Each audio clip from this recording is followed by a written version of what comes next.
Hola, buenas tardes.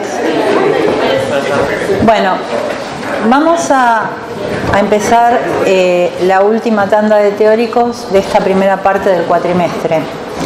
Y hoy vamos a dar un tema que para mí es uno de los más lindos, porque empieza, a mí me gustan todos, el que se ríe a mí me gustan todos, está claro, me gusta después Esqueleto, me gusta todo cosa que ustedes odian. Pero este tema en particular, que es señalización, ¿a quién está saludando? Este tema en particular, que es señalización, les va a permitir integrar un montón de cosas, sobre todo en la segunda parte. En teoría son dos clases, pero si necesito más espacio para que ustedes entiendan y tenemos interacción y me preguntan, como tenemos dos clases libres la semana que viene, podemos dejar un pedacito para el miércoles, así no vamos tan rápido. ¿Está bien? ¿Están de acuerdo? Bueno, cuando hablamos de comunicación entre células, les digo, esta clase, por supuesto que esto no anda. Esto sí, pero esto no.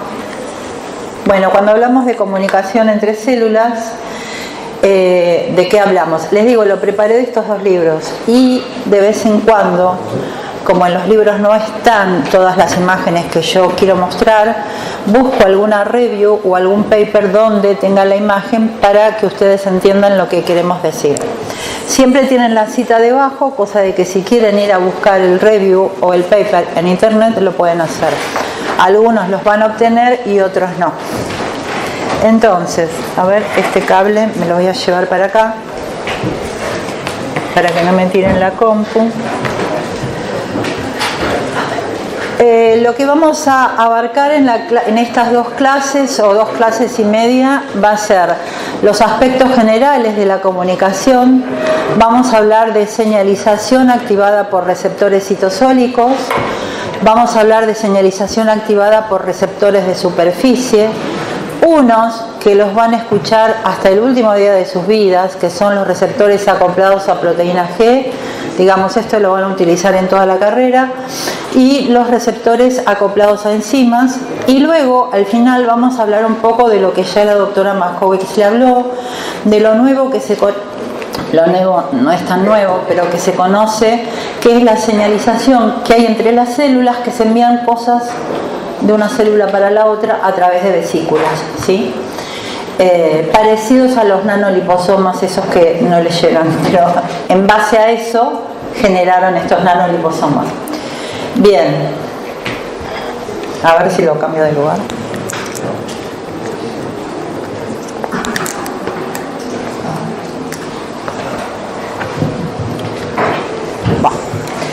Como no lo cambio de lugar. Entonces, acá les dejo una lista de todo lo que deberían ustedes tener bien claro para que podamos entender todos los conceptos, sobre todo lo que vimos en la parte de proteínas, desde la jerarquía estructural, pasando por dominios y motivos, regulación de la actividad de proteínas, porque van a ver que todo se va a tratar de cascadas de activaciones o inhibiciones, ya sea por aldosterismo o por fosforilación o desfosforilación, complementariedad molecular, estructura de la cromatina y regulación de la transcripción. Todos estos conceptos los vamos a trabajar durante estas 2 clases. Y básicamente, si bien la clase es la clase de comunicación y de señalización, ¿sí? Transducción de señales, correctamente dicho, yo siempre les pongo, porque de esto se trata, cómo sabe una célula, qué tiene que hacer, cuándo lo tiene que hacer y cuándo lo va a hacer. ¿Está bien? ¿Cómo sabe una célula de la hipófisis que tiene que liberar hormona de crecimiento, por ejemplo? ¿Sí? ¿Cuándo la tiene que liberar? ¿A dónde va a impactar? ¿Para qué? Entonces vamos a tratar de comprender esto, que luego les va a ser muy útil porque es requerido en fisiología, donde ya va a ser más compleja la historia. Bueno, entonces, básicamente este esquema lo deben haber visto en la escuela secundaria. ¿Cuáles son los elementos de la comunicación? Los elementos de la comunicación entre células son básicamente los mismos elementos de la comunicación entre las personas. Hay alguien que va a recibir un estímulo, y en base a ese estímulo que recibe del entorno va a emitir un mensaje. Este mensaje va a ser llevado a través de una vía o canal, que es la forma por el cual llega el mensaje. Este es el mensaje, y el mensaje va a ir en forma de una molécula. A esa molécula la pueden llamar de todas estas maneras: molécula señal, hormona, mediador químico, ligando, y puede tener muchas más. Lo importante que tienen que tener en claro es que es una molécula, es una proteína, un péptido o un lípido que va a llevar una información desde la célula que emite la información hasta la célula que va a recibir ese mensaje, ¿sí? Entonces tengo una célula emisora de esta señal, un mensaje que va a viajar por una vía o canal, y ese mensaje va a llegar a una célula receptora. En base al mensaje que le llega a la célula receptora, que se la denomina también, y esto lo van a escuchar muchas veces en los años superiores de la carrera, blanco, ¿sí? Sobre todo como blanco terapéutico, en base a esto, esta célula receptora emite una respuesta. ¿Está claro?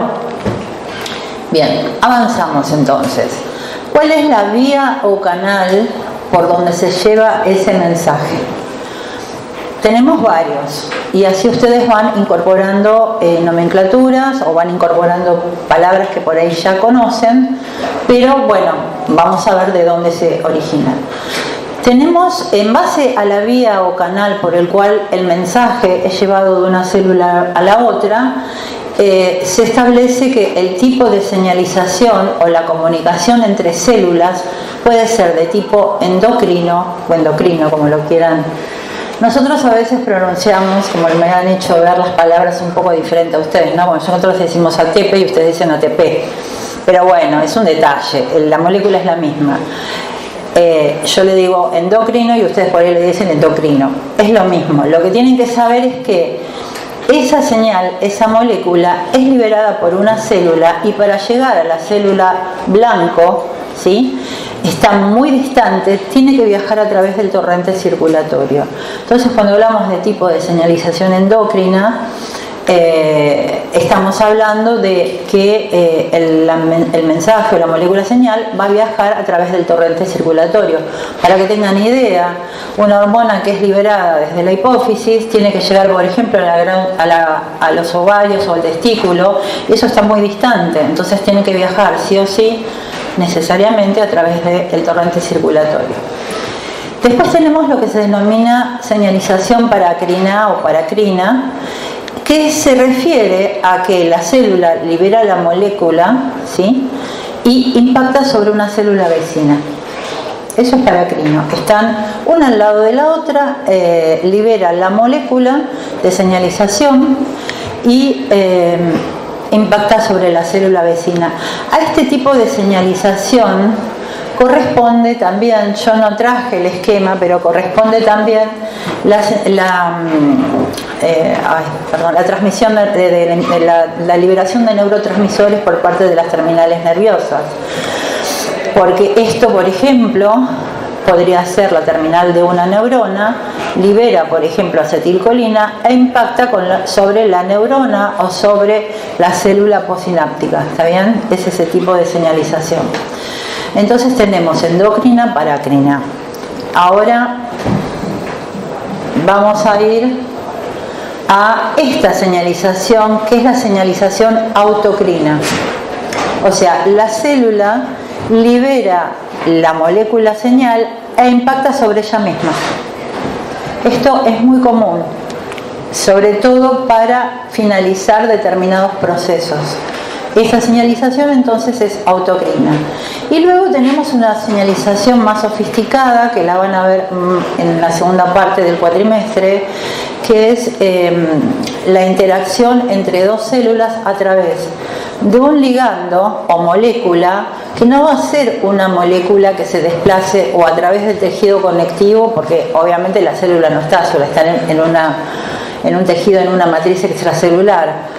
de una célula a otra o sobre ella misma. Acá tengo dos células donde el ligando o molécula va a ser una proteína transmembrana.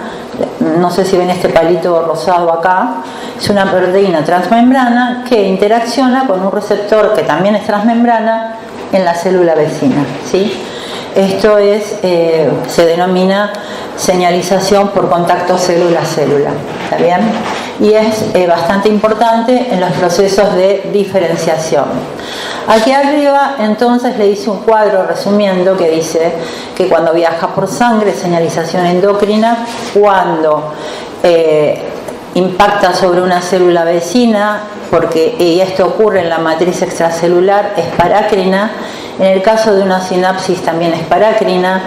En un contacto célula-célula, que es esto, también se considera parácrina, y cuando la molécula impacta sobre sí misma, es autóctina.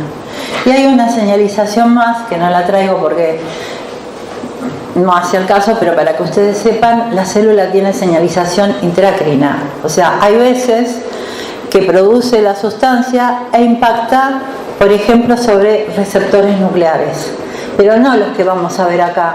Hay receptores que son de superficie que se ha descubierto que también están en la envoltura nuclear, y eso genera una señalización propia en la célula. ¿Hasta acá? ¿Todo bien? Avanzamos entonces. Aquí les dejo un cuadro, no lo tienen que estudiar, es simplemente para que tengan ejemplos de cuáles van a ser de señalización, por ejemplo, endocrina. En general, cuando hablamos de señalización endocrina, y ustedes esto sí lo deben haber escuchado mucho, hablamos de hormonas, ¿está bien? Por ejemplo, insulina es una hormona secretada por el páncreas y que tiene que impactar sobre distintos órganos en el cuerpo. Por ejemplo, el cortisol, que es secretada por la glándula adrenal, ¿sí? Y que se libera ante situaciones de estrés. O, por ejemplo, las hormonas sexuales masculinas, como la testosterona, que es liberada por el testículo y que también tiene que impactar sobre determinados órganos, y por eso se transporta por sangre. También acá tienen estos, esta señalización parácrina, en general a la molécula se la denomina mediador local. Miren, ahí tienen otra palabra, mediador, molécula mediadora. En farmacología los van a llamar, creo, autacoides, ¿sí? El ejemplo más conocido es la histamina, que la tienen acá, que es liberada por una célula que está al lado de la otra para que la otra genere sustancias inflamatorias. El óxido nítrico lo vamos a ver hoy como ejemplo. Luego tenemos neurotransmisores, acetilcolina, y la comunicación célula-célula, que es la vía Notch-Delta, que la van a ver en diferenciación. Esto es para que vean más o menos, y fíjense, acá les dice cuál es el órgano que libera esta molécula señal.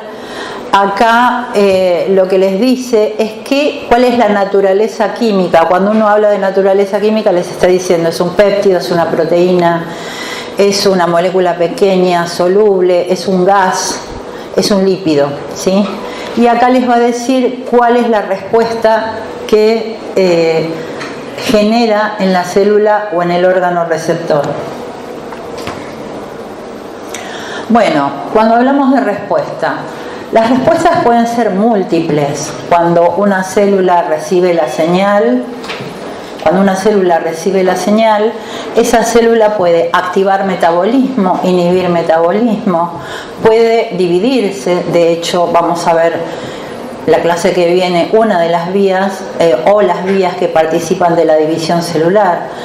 Puede mantenerse viva, un estado de supervivencia, porque no piensen que las células están vivas porque sí, tienen que tener estímulos que las mantengan vivas. Pueden activar, como se llamaba antes, el suicidio celular, que es la muerte por apoptosis o muerte celular programada. Hay muchos tipos de muertes que activa la célula cuando ella misma se da cuenta, se da cuenta por mecanismos bioquímicos de que ya esa célula no es viable para el organismo y que si sigue permaneciendo en el mismo puede ser tóxica. Entonces se activa un programa de muerte. Puede activarse la diferenciación, etc. Todo esto son respuestas. Fíjense que acá está tratado de esquematizar que puede recibir varios y diferentes estímulos que activen una misma respuesta. No es que hay un solo estímulo que puede activar, por ejemplo, la liberación de una hormona. Hay varios estímulos, ¿sí?, que pueden llevar a que se genere esta respuesta.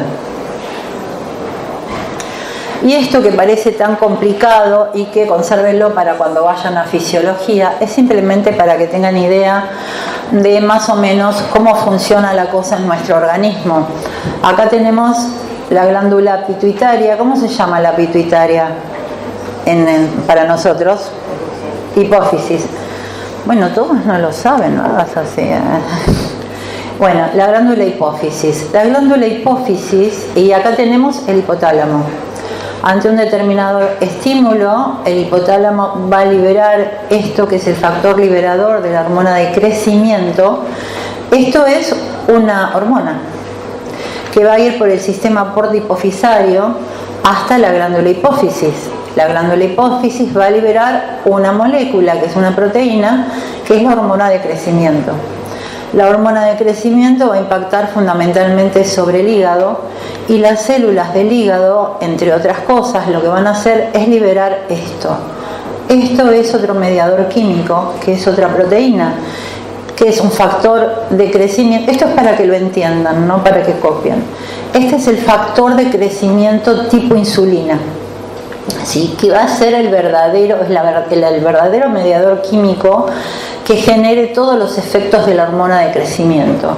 Entonces fíjense que este mediador químico va a impactar sobre el músculo, va a hacer que crezca, va a mantener funciones en el corazón y en el cerebro, va a mantener funciones en el riñón, luego lo pueden leerle acá, va a actuar sobre la hematopoiesis, va a tener mucha importancia sobre el crecimiento placentario, y también tiene acciones obviamente sobre el crecimiento del hueso, es hormona de crecimiento de los músculos, y sobre la maduración de los órganos sexuales, ¿sí?, las gónadas, para la maduración de todas las células, las gametas, tanto masculinas como femeninas. ¿Sí? Si ustedes quieren leer más sobre esto, pueden acceder en este artículo que tienen acá. ¿Se entiende? Entonces fíjense, acá tenemos una hormona que va por sangre, esta también va por sangre, ¿sí?, es endocrina, esta también va por sangre, ¿sí?, y va a impactar sobre determinadas células de estos órganos para terminar generando estas respuestas. Pero para generar esas respuestas, entre que llega la hormona y genera la respuesta, hay todo un proceso celular adentro que es muy interesante. ¿Hasta acá? ¿Está claro? Avanzamos entonces. Bueno, acá en realidad ustedes pueden, cuando vean un esquema así, identificar cuál es el órgano, el tejido o la célula señalizadora, que es la que libera la señal, cuál es la hormona, molécula. Bueno, son preguntas que les voy dejando. Quiero que vean esto. Esto que está para este lado, ven que sale del hígado para acá, es cuando ya se produjo suficiente factor de crecimiento tipo insulina. Ese propio factor de crecimiento tipo insulina va a tener una retroalimentación negativa sobre la glándula hipófisis y va a impedir que se siga liberando hormona de crecimiento, ¿sí? Eso lo van a ver muy bien en fisiología. Y esta grelina es liberada por el estómago y también impacta sobre y cuando uno come se libera grelina, impacta sobre la hipófisis para que ocurra todo esto. Bueno, entonces vamos a empezar a meternos ahora dentro de la célula. Hasta acá está claro, esto es comunicación entre células. La célula libera una molécula, viaja a través de un determinado medio, o se desplaza en la matriz extracelular, llega a otro órgano, en otra célula, e impacta sobre una proteína receptora. Esa proteína receptora, como lo vamos a ver de inmediato, puede estar en la membrana, en la superficie celular, o puede estar dentro de la célula. Cuando esta hormona o ligando llega, interacciona con la proteína receptora, ¿de qué manera? Por complementariedad molecular, hay un cambio conformacional, el receptor, a esta proteína receptora, sufre el cambio conformacional, fíjense que acá tiene un asterisquito unido a la hormona, y este cambio conformacional va a su vez a generar que otra proteína, simplemente por el cambio conformacional de esta proteína receptora, se active. Y así sucesivamente, esta proteína activada puede activar varias otras proteínas, y llegamos finalmente a una proteína que puede estar al final de una cascada de activaciones, esto se llama cascada de activaciones, a otra proteína que se la denomina efector. ¿Qué es el efector? Es una proteína que va a ser la que va a tener a su cargo generar la respuesta celular. ¿Está bien?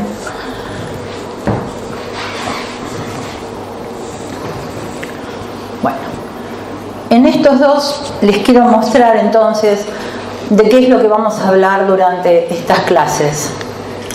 Esto es lo mismo que acabamos de ver a nivel de receptor en la superficie. Ahora después explicamos este. Fíjense, impacta la molécula señal que está en el extracelular y que puede haber venido de una célula vecina o de la sangre. Y entonces la activación de este receptor activa una cascada de activación de proteínas dentro de la célula.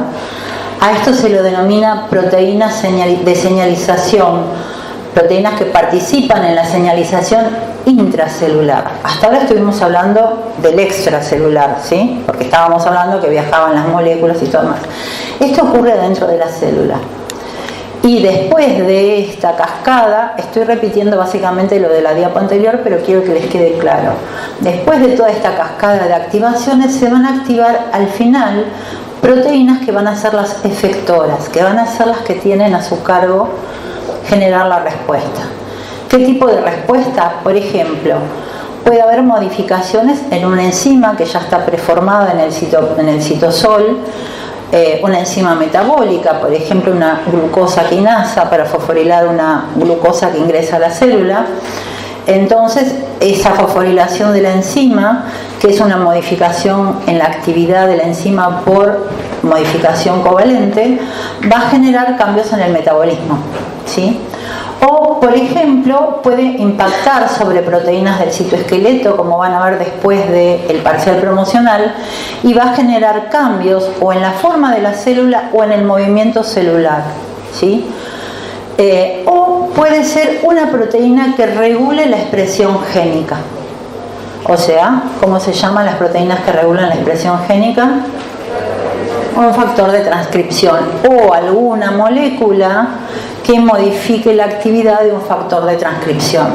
Fíjense que debajo de estas dos yo les dejé un correcaminos y acá la pobre tortuguita. Estas dos son respuestas muy rápidas. Cuando digo muy rápidas estoy hablando de milisegundos.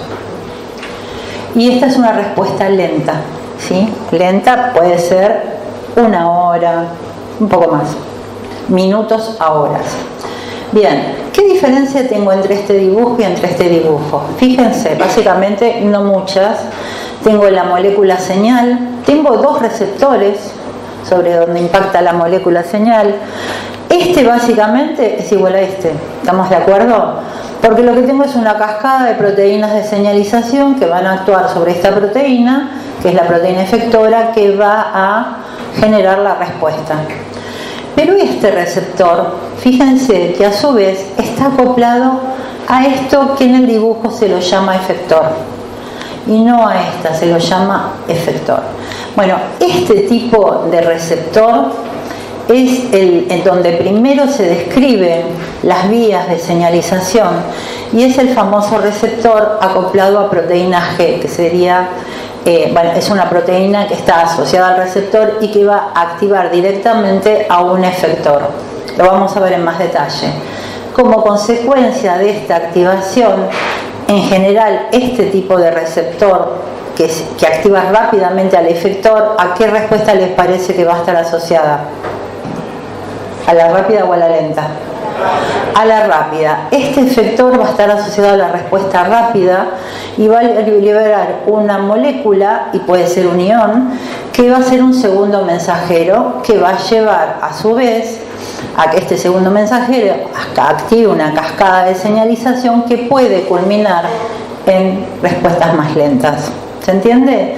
Este es exactamente igual a este de la respuesta lenta, y este va a estar mediando inicialmente respuestas rápidas y luego puede llegar a respuestas lentas. Bueno, entonces, de la velocidad ya estuvimos hablando, depende de que se active. Entonces, si tenemos la molécula señal, puede haber una activación de la función de la proteína gracias a eso que yo les contaba de la respuesta rápida, o si la respuesta implica transcripción en el núcleo para luego sintetizar proteínas para que luego venga la respuesta celular, va a ser una respuesta lenta. ¿Está bien? Respecto de la magnitud, cuando hablamos de magnitud hablamos de la intensidad de la respuesta, ¿sí? Velocidad es cuán rápido se produce la respuesta, y magnitud vamos a hablar de la intensidad. Y de esto van a tener unas clases así maravillosas en fármaco, porque los van a hacer las curvas y todo eso con este tipo de cosas. Pero yo se los voy lo vamos a dejar más simple acá. ¿De qué va a depender la magnitud de la respuesta? Por un lado, por el número de moléculas señales que recibo, ¿sí? Porque supónganse que tengo 10 receptores, pero recibo solo una molécula señal, y estoy haciéndolo muy simple, voy a tener una magnitud. En cambio, si tengo 10 receptores y recibo 10 moléculas señal, la magnitud va a ser mayor. También, obviamente, como acabo de decir, va a depender del número de receptores. Esto es al revés. Si recibo 100 moléculas señal y tengo un receptor, no va a ser lo mismo que si tengo 100 receptores. ¿Está bien? También va a depender de las moléculas de señalización. Cuán preparada esté la célula para recibir todos los impactos que vienen a través del estímulo. Y obviamente va a depender del número de moléculas efectoras. Entonces, de todo esto va a depender la magnitud, o sea, la intensidad con que la célula puede procesar el estímulo. ¿Estamos? Bien. Ahora vamos a hablar un poco de los receptores, teniendo en cuenta los tipos de ligandos que tenemos. Ligando, molécula señal, hormona. Siempre tengan en cuenta que es una molécula. Esto era lo que yo les comentaba antes. Yo puedo tener el receptor en la superficie o puedo tener el receptor en el citosol. Hay dos tipos de receptores para recibir el estímulo que viene de otro órgano, de otro tipo de célula. Receptores de superficie, que son proteínas transmembrana, o receptores que se encuentran en el citosol. Ahora vamos a ver qué molécula interacciona con qué receptor. Y vamos a ver algunos ejemplos. Entonces, tenemos dos tipos de ligandos. Ustedes ya se podrán dar una idea. Acá les dejo marcado, esto está en las diapos que le dejé. Podemos tener ligandos de tipo hidrofóbicos o ligandos de tipo hidrofílicos. Obviamente ustedes ya saben por la clase de transporte que los ligandos de tipo hidrofílicos no pueden atravesar por sí mismos la bicapa lipídica. Entonces van a tener que impactar necesariamente sobre un receptor que tenga un dominio extracelular. Mientras que las sustancias o las moléculas que son hidrofóbicas sí pueden atravesar la bicapa lipídica y van a impactar sobre un receptor que se encuentre en el citoplasma. ¿Estamos de acuerdo? ¿Hasta ahí se entiende? Bien. Entonces, para que tengan una idea, los ligandos citosólicos, que son los que atraviesan la bicapa, algunas son sustancias conocidas por ustedes. Esta es la vitamina D, el cortisol. Saben que el cortisol es liberado por la glándula renal ante una situación de estrés. estradiol, que es una hormona femenina, testosterona, que es una hormona sexual masculina. Esta es la hormona tiroidea, o sea, si hay algún hipotiroideo, lo que toma habitualmente como yo es de este tipo y puede atravesar la membrana y actúa sobre un receptor citosólico. Y ácido retinoico, que es el precursor de la vitamina A, y que además es un fármaco, el ácido retinoico, ¿sí? Bien, y el óxido nítrico, ¿esto qué es? Un gas. Y luego, dentro de los más conocidos, o sea, le traje ejemplos, ustedes a lo largo de la carrera van a conocer muchos más ejemplos. Acetilcolina, que es un neurotransmisor, miren qué pequeña es la molécula, pero está altamente cargada. Serotonina, que también es un neurotransmisor, adrenalina es un neurotransmisor. Acá tenemos, son moléculas pequeñas, ¿sí? Fíjense, acá tenemos proteínas, esto es un péptido, la insulina, la hormona de crecimiento, secretina, la van a ver en el proceso de digestión, y esto que tienen acá son lípidos, pero que no pueden atravesar la membrana. ¿Por qué no pueden atravesar la membrana? Porque tienen muchos restos que son hidrofílicos, oxidrilo, carboxilo. Entonces ya eso le impide que pueda difundir a través de la membrana, ¿sí? Sobre todo el carboxilo, que va a estar a pH fisiológico cargado negativamente. Entonces necesariamente tienen que impactar sobre un receptor de superficie. Y la anandamida, ¿saben lo que es la anandamida? No tienen ni idea. La anandamida es el tetrahidrocannabinol endocrino. Por eso el tetrahidrocannabinol tiene acción, porque tiene receptores en el sistema nervioso. Y esto se descubre, es un derivado de un ácido graso que se llama ácido araquidónico, y esta es una de las sustancias que endógenamente producimos para impactar sobre los receptores. Bien. Otra cosa que les quiero, antes de avanzar sobre estas proteínas de acá, que les quiero comentar es que un mismo ligando puede generar diferentes respuestas. Fíjense, tengo acetilcolina, recién la vimos. Fíjense que la acetilcolina puede impactar sobre una célula marcapasos, que están, de esas que estudiaron en anatomía, que están en el corazón, y disminuir el periodo de contracción, ¿sí? Ahora, si impacta sobre una célula que pertenece a los acinos de las glándulas salivales, lo que va a inducir es una secreción. Estoy hablando del mismo ligando, Y si impacta sobre un canal que se encuentra en las células musculares esqueléticas, lo que va a generar es la contracción. Ahora bien, ¿por qué un mismo ligando puede producir distintas respuestas? Interacciona con distintos receptores, y esos distintos receptores a su vez lo que van a hacer es generar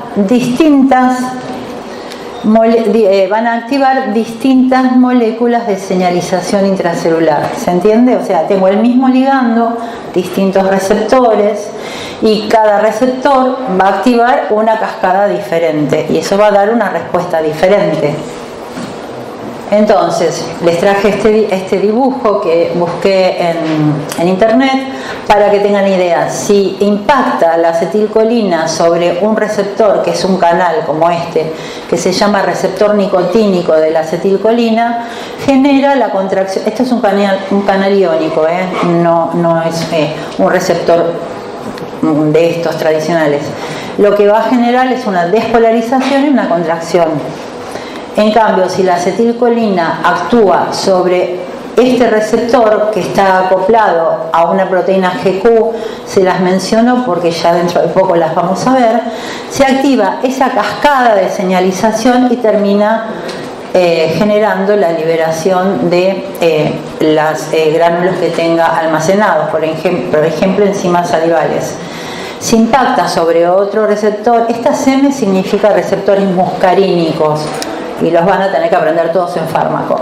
Hay muchos tipos de receptores muscarínicos a su vez. Si impacta sobre otra proteína G, va a generar otro tipo de respuesta, y si impacta sobre esta proteína G, lo que va a hacer es impedir o inhibir a las células marcapasos del corazón. Entonces, un mismo ligando interacciona con distintos receptores, activa distintas proteínas de señalización y genera distintas respuestas. ¿Estamos? ¿Hasta acá alguna duda? ¿Voy muy rápido? Ok. ¿Quieren que vaya más rápido? Sí, así terminamos todo en una clase. No, tengo muchas diapos, así que no da para una clase. Bueno, nada, ¿hasta acá entendimos todo? Ahora vamos a hablar un poco de esta parte que tenemos acá, que son las proteínas, que ya muchas de ellas las conocen. Sobre todo que las mencionamos cuando vimos la clase de proteínas, por eso le digo que nuestra intención cuando vimos el teórico de proteínas no es que sepan la vida y obra de cómo son y cómo se sintetizan las proteínas y nada, eso lo van a ver en biológica, pero sí que sepan que todo lo que pasa en la célula está mediado por proteínas y esas proteínas tienen que activarse o inhibirse o cambiar de forma. Dentro de estas proteínas de señalización tenemos proteínas interruptoras, las mencionamos cuando vimos proteínas quinasas, le digo, las proteínas quinasas, de acuerdo a la traducción, pueden ser quinasas con Q, quinasas con K o pueden ser sinasas con C. Así que las pueden encontrar de cualquier manera. Nosotros las llamamos proteínas quinasas y fosfatasas y proteínas adaptadoras. Vamos a ver algunos ejemplos de estas proteínas para que entiendan luego cuando entremos a las vías en particular. Proteínas interruptoras, como lo dice este dibujito clásico de un interruptor, son proteínas que me van a pasar a una proteína que está inactiva a una proteína que está activa. ¿Está bien? La enciende. ¿Está bien? ¿Cuáles son los ejemplos? Son los que vimos en la clase, hay varias, pero vamos a hablar de los dos ejemplos que vimos en la clase de proteínas. Una es la calmodulina, ¿recuerdan? La calmodulina era una proteína que tenía este tipo de motivos, ¿se acuerdan? EF, manos EF, que podían quelar calcio, podían unir calcio. Tengo 4 motivos que pueden unir calcio. Entonces, viene una señal, como consecuencia de esa señal que recibe la célula, aumenta la concentración de calcio en el citosol. El aumento del calcio en el citosol lo que va a hacer es que esta proteína que no tenía calcio, une el calcio. Y cuando une el calcio, ¿qué pasa? Cambia la conformación. Ahora, ¿qué va a hacer esta proteína al cambiar la conformación?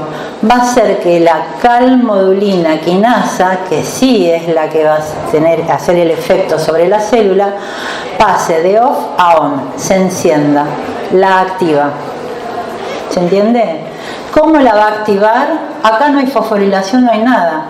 La va a activar por un cambio conformacional, por modulación alostérica. O sea, esta calmodulina lo que va a hacer es unirse a una parte de la calmodulina quinasa, va a cambiar la conformación y entonces esta calmodulina quinasa va a empezar a fosforilar lo que tenga que fosforilar. ¿Está bien? Porque recuerden que las quinasas fosforilan. ¿Está bien? Ese es uno de los ejemplos. El otro ejemplo, y de lo que vamos a hablar mucho, y ya empezaron a hablar de estas proteínas, son las proteínas G. Las proteínas G son las proteínas estas que intercambian GDP por GTP. Estas proteínas pueden ser monoméricas o triméricas. Nosotros en señalización vamos a hablar de las dos, pero ustedes ya hablaron en varios teóricos de las monoméricas. ¿Quién me da algún ejemplo? Las RAB. ¿Cuál me dijiste vos? La RAM GTP. ¿Cuál más? Por ejemplo, la SAR, por ejemplo, la ARF. O sea, ustedes ya han visto varios ejemplos de estas proteínas G monoméricas. ¿Sí? Las triméricas participan solo de señalización. Y hoy, o la clase que viene, vamos a ver una monomérica más que participa de señalización. Ustedes ya saben que estas proteínas G, cuando tienen unido GDP, están inactivas. Que hay otra proteína que se lo denomina factor de intercambio de nucleótidos de guanina que va a favorecer que esta proteína libere el GDP y ingrese GTP.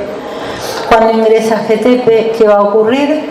La proteína va a cambiar de forma y este cambio de forma lo que va a hacer es que pueda activar alguna de estas proteínas que tenemos acá. Por ejemplo, solo algunas, ¿sí? Ustedes ya vieron en tránsito vesicular o el transporte al núcleo cómo el cambio de forma de esas proteínas G monoméricas podían activar otros procesos, ¿sí?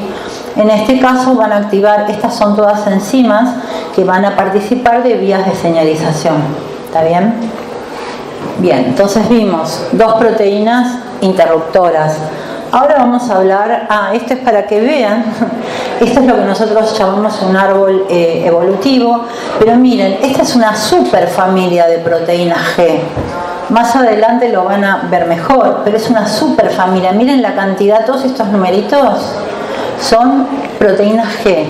Y tenemos esa superfamilia que ustedes me dijeron de las, no, estas no me la dijeron, de las proteínas SAR y ARF, que son todas estas, que participan de tránsito vesicular, las proteínas RAB, que también participan del tránsito vesicular, las RAN, que participan del transporte al núcleo, como me dijo el compañero, a estas no las vieron todavía, las van a ver después del parcial, que son proteínas GTP que participan de la migración celular y que son, hoy en día están siendo estudiadas como posible blanco terapéutico porque justamente lo que hacen las células tumorales es migrar para irse a otros lugares a colonizar otros órganos, ¿sí? Y la familia RAS que participa en señalización y es lo que nosotros vamos a ver en la clase que viene. Y esta que tienen acá se las presento. Es la proteína G trimérica que está constituida por 3 subunidades, alfa, beta y gamma. Este sería un esquema representado con la forma de cintas. Cuando tiene unido en la subunidad alfa es la que une el GDP. Cuando tiene unido GDP está inactiva y cuando tiene unido GTP se activa. Y estos señores, por descubrir y describir a esta proteína, aunque ustedes muchos no habían nacido, estos señores descubren esta proteína, la describen y describen dónde participan, y eso fue un gran avance para la medicina, ¿sí? Porque van a ver luego que muchas de estas proteínas están involucradas en procesos tumorales. ¿Hasta acá vamos bien? Otras proteínas de señalización son las fosfatasas y las quinasas. Lo que hacen las fosfatasas y las quinasas, todas estas las vamos a ver, no se asusten, después se pueden asociar fácilmente. Lo que hace, tenemos una proteína que está inactiva ante un estímulo. Esta proteína inactiva, gracias a la actividad de alguna de estas quinasas, es modificada covalentemente y se le introduce un fosfato en algún residuo, serina, treonina o tirosina, básicamente son los aminoácidos que se fosforilan. Al estar fosforilada cambia la forma y cuando cambia la forma, adivinen qué, se va a encontrar activa, ¿está bien? Y cuando yo quiero que la señal finalice, porque les voy adelantando, estas señales no pueden durar mucho tiempo porque se vuelven nocivas para la célula y para el organismo todo. Entonces, cuando esta señal tiene que terminar, se activan fosfatasas, que lo que van a hacer es clivar el fosfato, ¿sí? Y volverla a su forma inactiva. Entonces, dentro de estas que tienen acá, vamos a tener proteínas quinasas, generalmente son las que activan y luego rápidamente, esto es así, se activa, hace el efecto, se desactiva, ¿sí? No puede durar más que segundos, a no ser que sea la señalización transcripcional. Los complejos de señalización los vamos a ver cuando veamos las vías, pero es para que tengan idea. Una molécula impacta sobre un receptor de membrana y este receptor de membrana hay veces que no puede activar directamente a las moléculas de señalización. Yo les mencioné, no me acuerdo dónde, creo que en la comisión donde yo estoy con los problemas, en la comisión que yo superviso, mejor dicho, que es la del miércoles, que contra más complicado, contra más proteínas y contra más vías involucra un proceso, quiere decir que ese proceso es potencialmente nocivo para las células si se descontrola. ¿Me entienden? Entonces, hay veces que se activa un receptor y este receptor activado no puede directamente activar una proteína que me dé la respuesta, al contrario. Este receptor tendrá que interaccionar, fíjense, acá tengo otra proteína, ¿la ven esta proteína verde? Fíjense, interacciona con un lípido en la membrana e interacciona con fosfatos que se generaron cuando se activó el receptor. Esto es un dominio, ¿recuerdan cuando hablamos de dominio? El dominio pH, que lo van a encontrar en el libro, se llama dominio plectrina. Y este es un dominio PTB o un dominio SH2. Los dominios SH2, como este que está acá, reconocen fosfotirosinas. A su vez, ahora se me activó esta porque se fosforiló, interaccionó, pero no me puede generar la respuesta. Tiene que volver a unirse a otra proteína. Esta proteína es una proteína adaptadora que se llama GRB2, que a su vez tiene unos dominios que son diferentes a los dominios que tenía esta. Y esto tampoco me puede dar la respuesta, tiene que activar a su vez a otra proteína. Y esta tiene que interaccionar con otra proteína. ¿Se entiende? Y todavía no vino nada de la vía de señalización. Entonces, esto quiere decir que para que la célula responda a ese estímulo, tengo que tener todo eso. Si falta algo, no va a responder al estímulo. ¿Sí? Y esto me está dando una idea de la importancia de la vía, que la vía esa tiene para las células. ¿Se entiende? Por ejemplo, esta vía, para que lo vayan sabiendo, es una vía que activa todas aquellas sustancias que son mitogénicas. Si yo le digo mitogénicas, ¿a qué me estaré refiriendo? A las mitosis. Si estoy hablando de mitosis, estoy hablando de proliferación. Entonces es una vía muy controlada, ¿sí?, por la célula.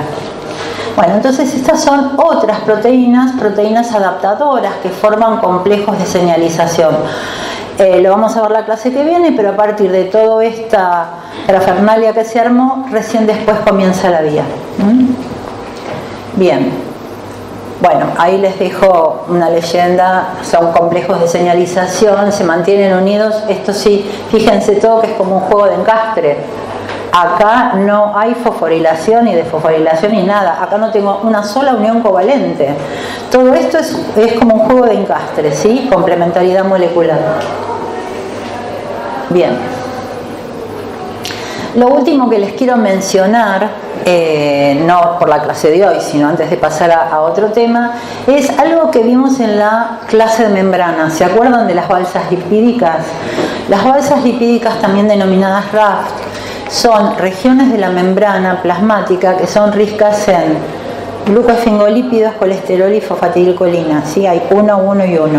Y son zonas que son más anchas, o sea, la membrana es más ancha donde está el RAF que en el resto de la membrana, debido a que los esfingolípidos tienen colas muy largas, mucho más largas que los fosfolípidos, y son zonas más rígidas, son zonas donde están muy empaquetadas, porque ahí los esfingolípidos en general tienen tienen aminoalcoholes o ácidos grasos que están saturados en trans, o que están insaturados en trans, o que son saturados. Entonces es una zona muy rígida.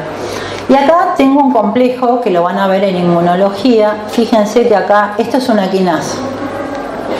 Esto está inactivo. Y para que esto se active, la proteína tiene que cambiar la forma.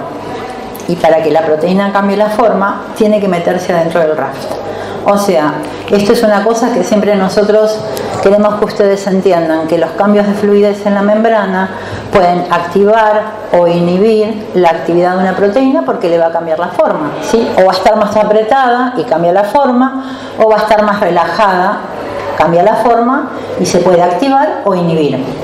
En este caso, fíjense que todo este complejo de proteínas que está en una bicapa, o sea, está en la membrana adyacente, pero que se supone más fluida que el RAF, está inactivo. Entonces, cuando esa proteína, cuando recibe el estímulo, ¿sí? Este estímulo que va a ser, en este caso, una molécula Aquí se llama antígeno, por eso les dije que lo van a ver en inmunología, y estos receptores de membrana son anticuerpos que actúan como receptores. Fíjense que lo que facilita el antígeno es que todo el complejo se meta dentro del RAF. Y cuando el complejo se mete dentro del RAF, se activan las distintas proteínas de señalización. Entonces, básicamente, dentro de todo esto que ayuda a la señalización tenemos proteínas interruptoras, proteínas quinasas y fosfatasas, tenemos la formación de complejos de señalización y tenemos en algunas células que son necesarios que se formen los RAF para que se activen o inhiban proteínas de señalización. ¿Estamos hasta acá? Bueno, entonces pueden entender cualquier cosa que yo les ponga hoy. Bien, ¿cómo finaliza la señal? Yo les dije que es que la célula recibe la señal, se activa y rápidamente la desactiva. ¿Está bien? Porque puede ser dañino para la célula, que siga siempre activada. Entonces, la finalización de la señal puede venir como una disminución en la cantidad o en la actividad de ¿qué?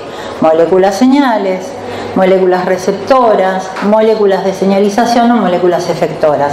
En general, estas finalizaciones, vieron que les dije que actúan las quinasas para activar a las moléculas, algunas de las moléculas efectoras. Bueno, empiezan a actuar las fosfatasas para sacar esos fosfatos e inactivarlas. Y también puede haber endocitosis mediada, ahí tengo un receptor directamente. Fíjense, acá tenemos una endocitosis del receptor. En este caso se parece al receptor de lipoproteína. Entonces hay una endocitosis y se queda el ligando en el endosoma para ser degradado y el receptor vuelve a la membrana. Finalizamos la acción de la interacción ligando-receptor. Si este estímulo persiste mucho, si el estímulo, por ejemplo, un mitógeno persiste mucho, la célula se ocupa de endocitar al receptor y degradarlo, para que el estímulo que esté afuera no pueda seguir impactando sobre los receptores. Cuando eso falla, tenemos un problema.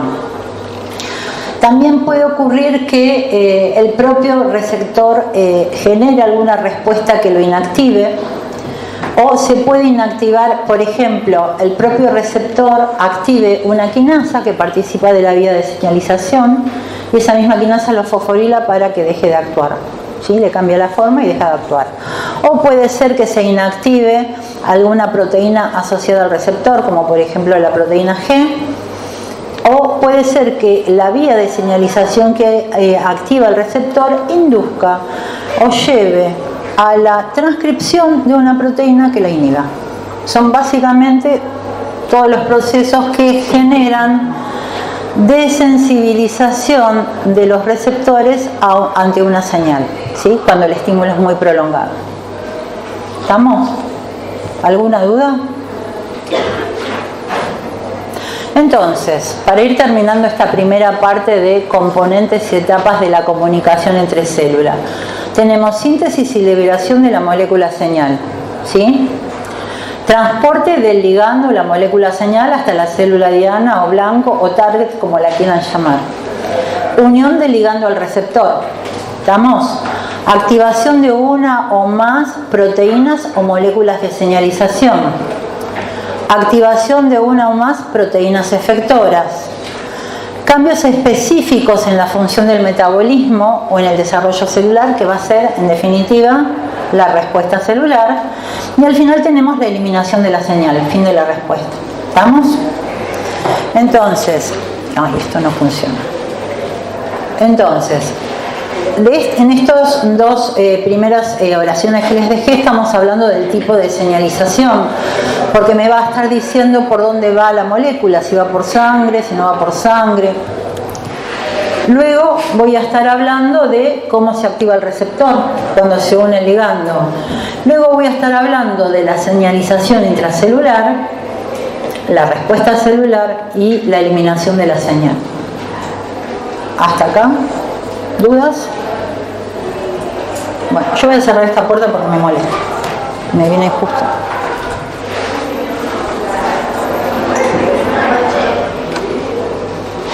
Bueno, ahora viene lo más lindo. ¿Qué pasa cuando se activan los receptores?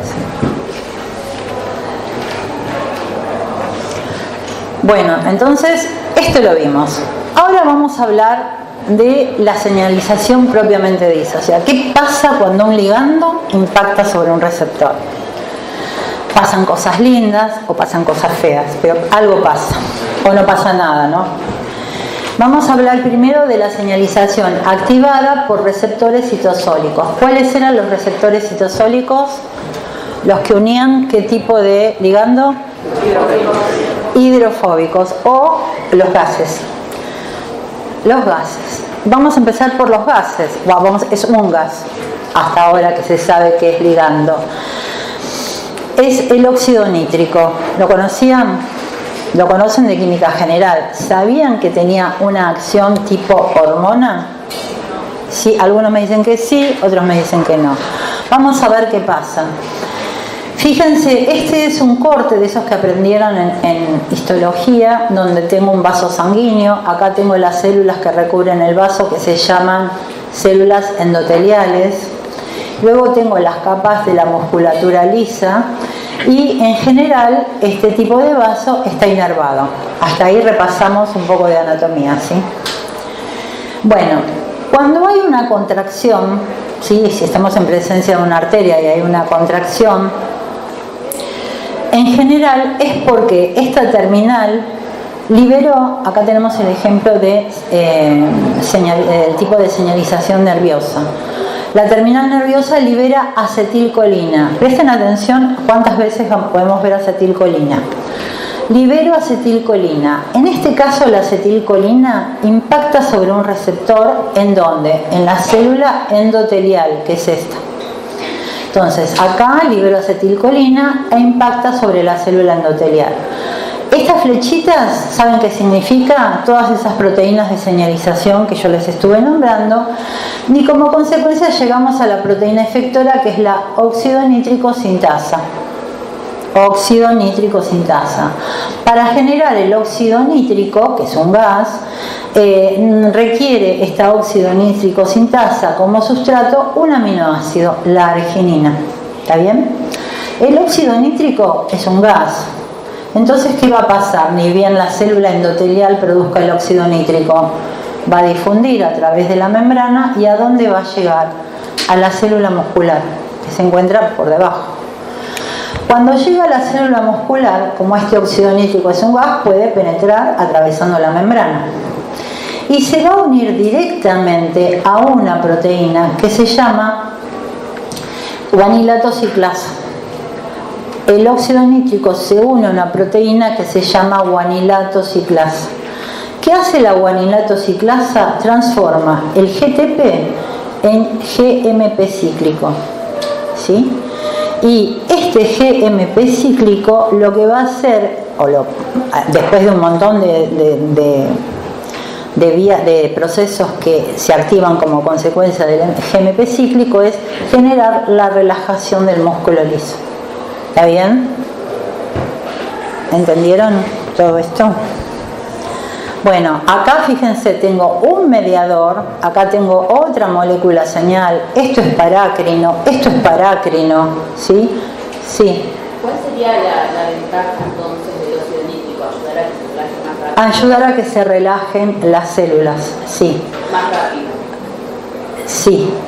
O sea, hay situaciones donde se contraen las arterias, porque en general hay veces que se contraen y se relajan por el óxido nítrico, y hay veces que es patológico, se te contrae, permanece contraído. Por eso en una época, ahora creo que no, se le daba a los pacientes nitroglicerina. Durante mucho tiempo no se supo cómo actuaba la nitroglicerina, hasta que alguien descubre el óxido nítrico, porque la nitroglicerina, fíjense, tengo 3 potenciales moléculas de óxido nítrico. En el organismo era transformada la nitroglicerina en óxido nítrico y ayudaba a la relajación de las arterias coronarias.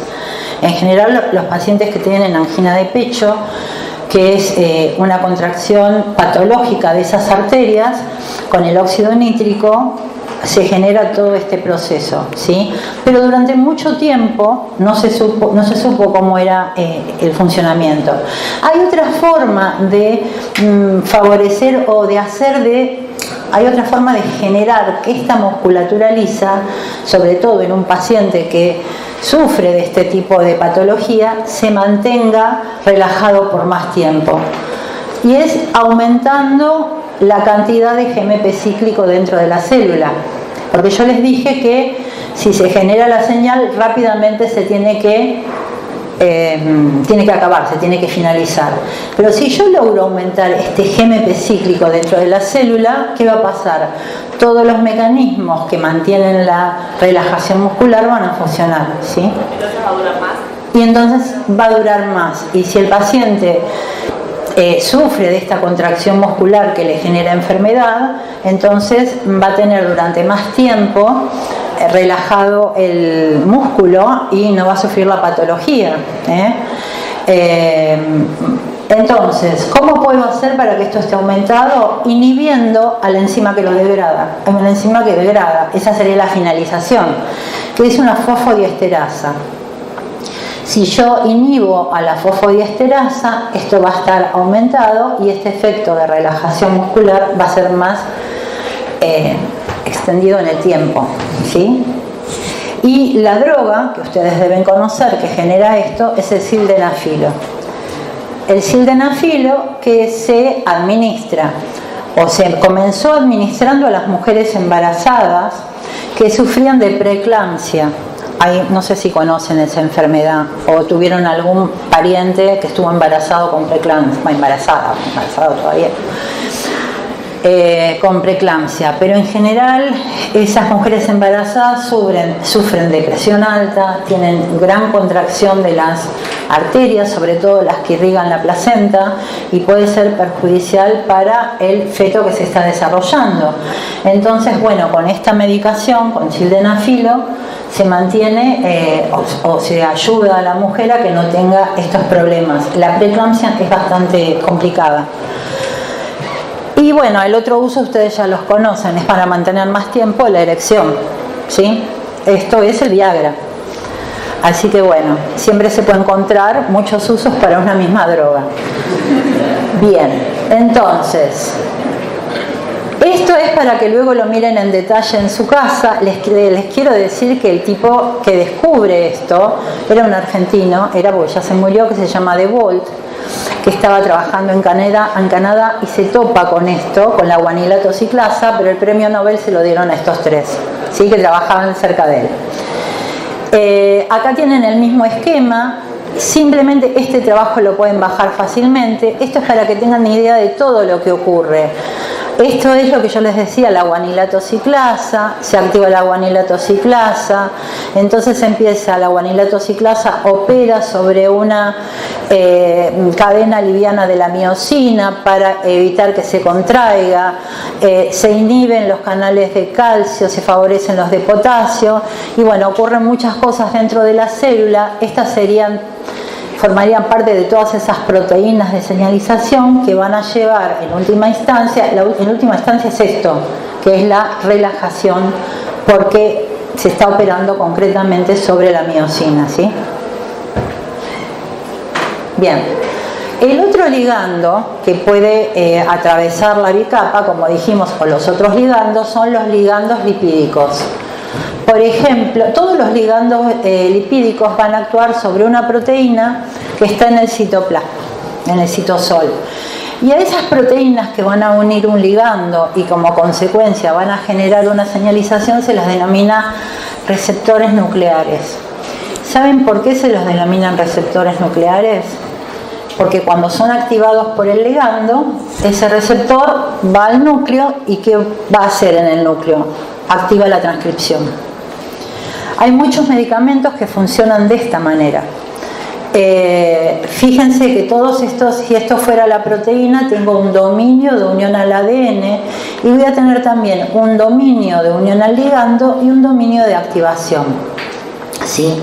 Ejemplo de esto, progesterona, vitamina D, hormonas tiroides, ya las mencionamos antes. Básicamente hay dos mecanismos. digamos, el receptor está en el citoplasma, ¿sí? En el citosol. Este receptor habitualmente está unido, ¿qué es esto? Una chaperona, está unida a una HCP. ¿Por qué? Porque si lo que tiene que unir es una cosa hidrofóbica, ese dominio de la proteína, ¿cómo va a ser? Hidrofóbico. Entonces no puedo tener un dominio hidrofóbico en contacto con el citosol. Entonces, mientras no tiene ligando, que sería el lípido que tiene que unir, ese dominio hidrofóbico está como, digamos, enmascarado por la chaperona. ¿Está bien? ¿Se entiende?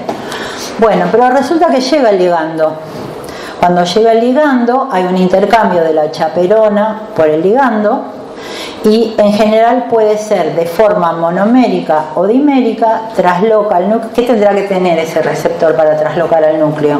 Porque esto sigue todas las normas que aprendieron ustedes en transporte al núcleo. Exactamente. Entonces va a tener una secuencia de reconocimiento para traslocar al núcleo. Ingresa al núcleo, se une al elemento de respuesta en la región reguladora del gen y comienza a transcribir lo que tenga que transcribir, depende del receptor. ¿Está bien? Y hay otro tipo de receptores que en general siempre están en el núcleo y siempre están cerca del elemento de respuesta, pero solo se activan cuando su ligando llega a unirse al núcleo. Por ejemplo, la vitamina D. O por ejemplo, la tiroxina, ¿sí? Que es la hormona tiroidea. Siempre están en el núcleo. La historia es que cualquiera de los dos lo que hace es activar la transcripción. Vamos a ver un ejemplo. Vamos a ver 3 ejemplos, en realidad, para que algunos lo asocien con cosas conocidas. Acá tengo el cortisol, ya hablamos varias veces del cortisol. El cortisol es un esteroide, atraviesa la membrana, se une a su receptor nuclear, que es el receptor del cortisol. Hay un cambio conformacional, como dice acá, se expone la señal de localización nuclear, trasloca al núcleo. Esto es lo que acabamos de decir recién.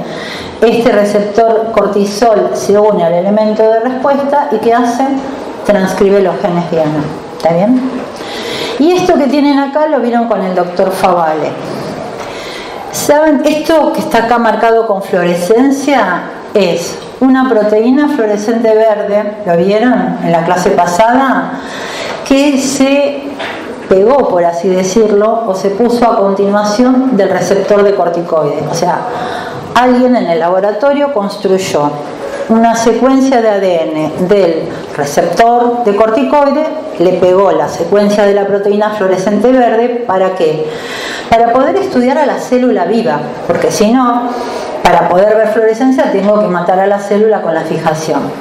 Entonces lo que querían ver en este experimento, tengo la célula viva, tengo el receptor de corticoide marcado con la proteína fluorescente verde, le agrego un ligando, la dexametasona, que es un fármaco que se vende en todas las farmacias, y cuando es muy potente la dexametasona, entonces ingresa, se une al receptor. Fíjense, acá no tengo dexametasona, ¿lo ven?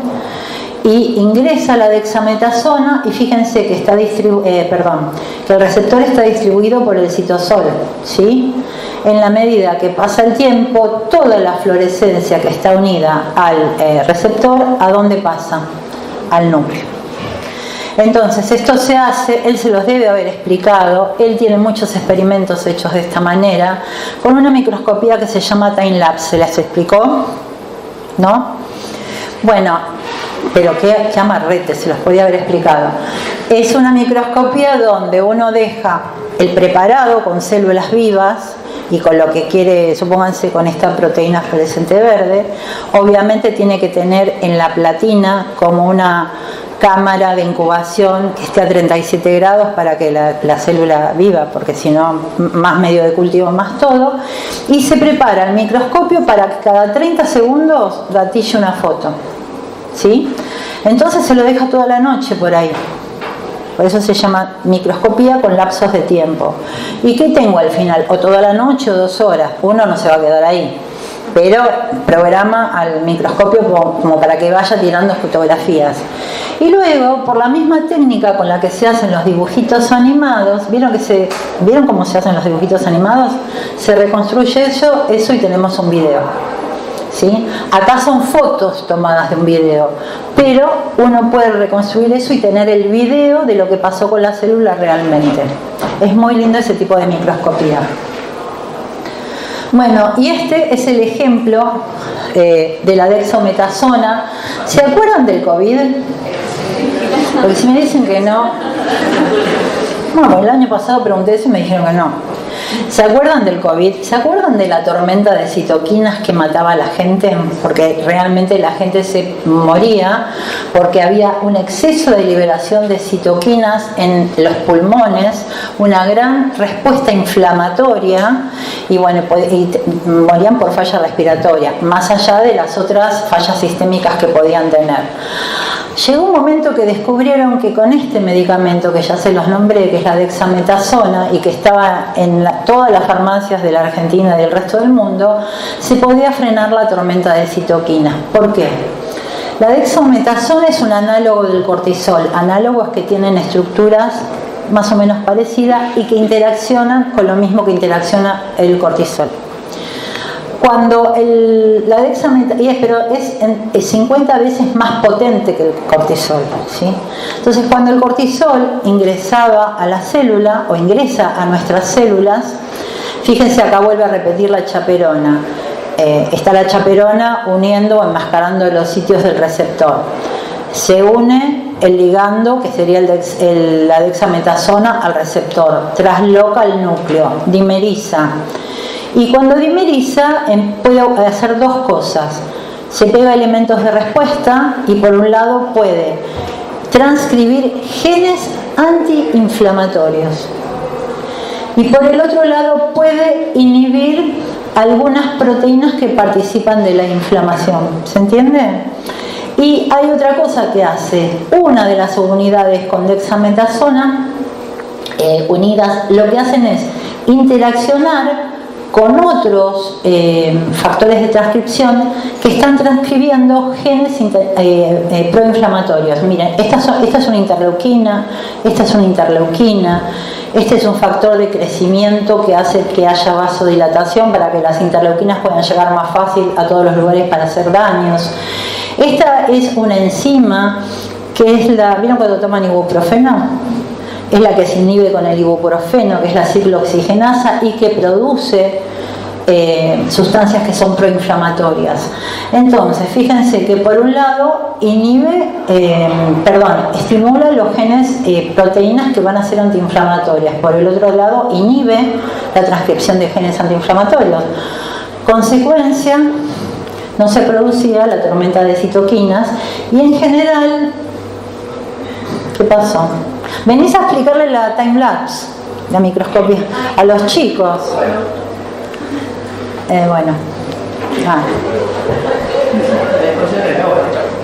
No, ¿qué necesitas?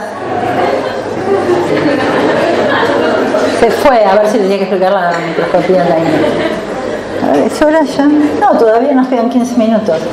Bueno, este es el último ejemplo que les doy de este tipo de hormonas, pero ustedes habrán visto a la aldosterona en histología, que es generada por la suprarrenal y que es muy importante para la regulación de electrolitos, sobre todo que impacta sobre el riñón. Eso lo van a aprender bien en fisiología, pero es lo mismo, atraviesa la membrana, desplaza la chaperona, se une, ingresa y comienza a transcribir. Pero este ejemplo, todo es lo mismo. ¿Para qué me traes el ejemplo? Les quiero contar algo que recuerden, si en fisio no se lo dicen, ustedes recuérdenselo, porque están un poquito atrasados. Se ha descubierto ya desde hace unos años que existe este receptor asociado a la membrana. Entonces, este tipo, la testosterona también tiene, la vitamina D también tiene. Entonces pueden ingresar y operar acá, y ingresar y transcribir, o puede interaccionar con un receptor en la membrana y este receptor, una vez activo, activa otro receptor que es el que va a llevar adelante la señalización, ¿sí? Esto no se lo doy para que se compliquen la vida, simplemente para que sepan todo el conocimiento que se va generando. A mí lo que me interesa es que sepan el mecanismo general por el cual se activa, ahora te contesto, por el cual se activa un receptor citosólico con un ligando hidrofóbico y qué es lo que pasa, ¿sí? Porque directamente va a la transcripción. Esto es algo más nuevo, por más que el paper sea de hace unos años, ¿sí? Pero bueno, no en todos los libros de farmacología o de fisiología está, ni siquiera están los libros de biología más actualizados. Sí, ¿qué me querías preguntar? Entonces la proteína cumple con los dos mecanismos, tanto en el núcleo como en el... Sí, pero ¿sabés qué? Hace dos mecanismos, pero el mecanismo, este mecanismo, ¿a esto saben cómo se llama? Si se me activa un receptor y como consecuencia se activa otro, se llama transactivación. Anótenlo si quiere, pero es para que lo sepan. El que va a generar, digamos, el efecto biológico va a ser el segundo receptor. Y si este receptor genera cosas en el citoplasma, sí. Pero por lo que estoy viendo acá, fíjate la proteína que activa. ¿No dice ERK ahí? ¿Dice ERK? Esta proteína es de las que va a terminar teniendo un efecto a nivel nuclear, ¿sí? Pero puede actuar por dos lugares, haciendo cosas diferentes, porque ella por sí sola va a tener un sitio, un elemento de respuesta en determinados genes, y a través de este otro mecanismo va a tener elementos de respuesta de otras cosas. Entonces termina generando una sola molécula, aldosterona, un montón de respuestas biológicas dentro de las células renales, sobre todo, ¿sí? ¿Está claro? Bien, vamos a introducir los otros receptores y los vamos a dejar, y lo vamos a dejar ahí hasta el lunes. ¿Hasta acá tienen dudas? ¿Les parece interesante? Esto es muy interesante, sobre todo van a ver cuando lo empiecen a relacionar. Entonces, vimos los aspectos generales de la señalización. Vimos la señalización activada por receptores citosólicos. Yo solamente les di 3 ejemplos, muchísimos más, ¿sí? Imagínense todo lo que le nombré: tiroxina, vitamina D, vitamina A. Todo eso va a tener en cada célula blanco un tipo de... lo aprenderán en otra materia. Y ahora vamos a introducir a los receptores de superficie. Los vamos a introducir y vamos a dejar las vías para la clase que viene. ¿Está bien?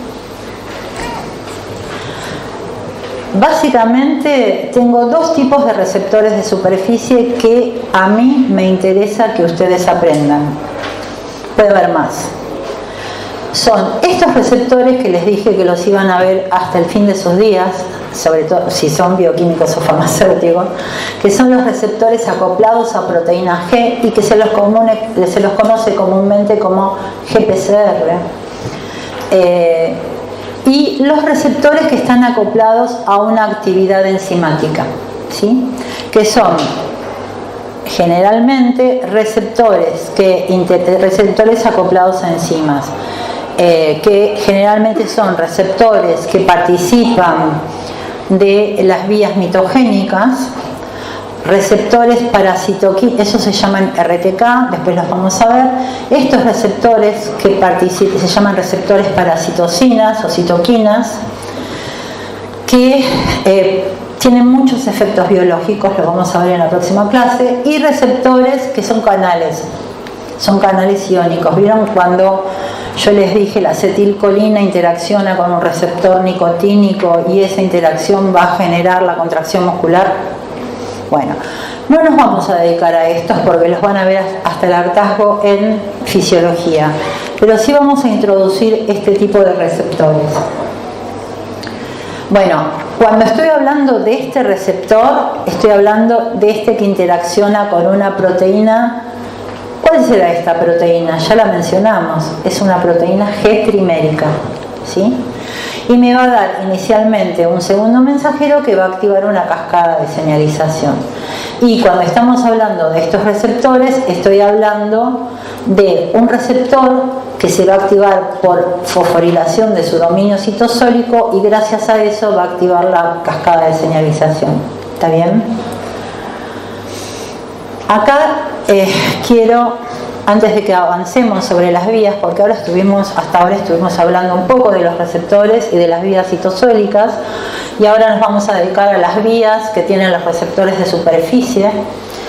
Quiero que tengamos en claro dos cosas. Una cosa es la activación del receptor y otra cosa son las vías que se activan por la activación del receptor. ¿Se entiende lo que quiero decir? Entonces, lo primero que va a ocurrir cuando llega un ligando a la superficie, esto es receptores de superficie, cuando llega un ligando a la superficie y donde tiene su receptor, es la activación del receptor. Eso es lo primero que ocurre. Y una vez que el receptor está activado, puede activar una o más vías de señalización. Cada vez se complica un poco más. No es que un receptor activado active una vía, puede activar una o varias vías de señalización. ¿Está bien? Entonces, primero que pasa, activación del receptor. Y segundo, activación de una o más vías de señalización. Y en el caso de los receptores que llevan a la transcripción, hay receptores, sobre todo estos que tenemos acá, que van a llevar, fíjense, se va a activar todas las proteínas de señalización, como yo les mencionaba, y luego ¿qué va a ocurrir? Va a traslocar el factor de transcripción que se activó en última instancia al núcleo, y va a ocurrir esto que ustedes ya vieron con la doctora Majowicz. Se va a descondensar la cromatina, se va a exponer la región reguladora del gen, se va a poder unir el factor de transcripción a su elemento de respuesta y va a comenzar la transcripción de los genes, ¿sí? No desconecten un conocimiento del otro porque está todo relacionado, ¿sí? Hemos tratado de irlo dando despacio para que puedan entender cómo funciona la vida en definitiva. Y vamos a dejar acá, antes de entrar con la superfamilia de los GPCR, ¿sí? Pero fíjense en esto que yo les remarqué, lo tienen en la diapo. Estos son los receptores, por ejemplo, para adrenalina, dopamina, serotonina, para la luz, para los olores, para las fragancias. Y dice acá que más de la mitad de todos los medicamentos que se venden impactan sobre estos receptores. Así que por eso les dije que los iban a ver hasta el resto de sus días, porque ya sigan bioquímica o farmacia, en un lado van a tener la importancia del diagnóstico o del desarrollo, porque el bioquímico que se dedica a investigación y desarrollo lo va a hacer, y el farmacéutico va a tener que conocer todas las drogas que impactan bloqueando o activando esos receptores, ¿sí? Obviamente imagínense que el que descubrió este tipo de receptores, ¿qué pasó con ellos? Por supuesto, chicos, ganó el premio Nobel. ¿Saben lo importante? O sea, este receptor, que la mayor parte de los medicamentos que se fabrican y venden actúan sobre estos receptores. Bueno, los dejo acá, que tengan un buen fin de semana. Seguimos el lunes. Por favor, repasen hasta acá y si tienen dudas, el lunes las vemos.